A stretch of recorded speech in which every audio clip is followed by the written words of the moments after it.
Io sono orgogliosissimo di avere una leader che resta in opposizione su una mucchiata, su un fritto misto di questo genere, perché insomma si passa dall'estrema sinistra alla Lega, adesso è anche carnevale, questa qua è la grande ammucchiata, fritto e crostoli. In termini culinari, il ristoratore Gio Formaggio spiega perché sta orgogliosamente all'opposizione. Il nuovo governo Draghi dovrà affrontare una sfida epocale, quella di tenere in vita l'economia senza rinunciare alla sicurezza sanitaria. Una partita in cui è già stato fatto il primo scivolone col blocco dello sci sancito con un'ordinanza emanata 4 ore prima della possibilità di riaprire le piste.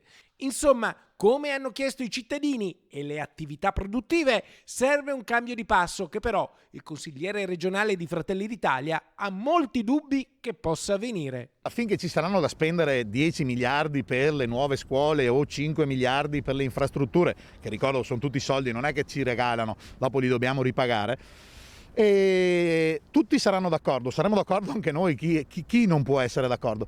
Ma quando si parla di immigrazione, quando si parla di reddito di cittadinanza, se continuare a finanziarlo o non finanziarlo, quando si parla di le aiutiamo le imprese, non le aiutiamo, agevoliamo i sindacati o no, io voglio continuare a fare una politica di destra, una politica che aiuta chi lavora e chi crea PIL e non chi sta sul divano.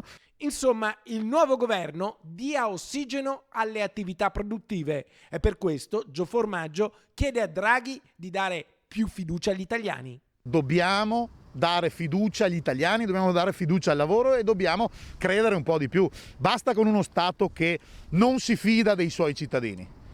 I politici sono là perché sono votati dal popolo e quindi se un governo, che sia regionale, che sia comunale, che sia nazionale, non si fida dei suoi cittadini, cioè non ha ragione di esistere.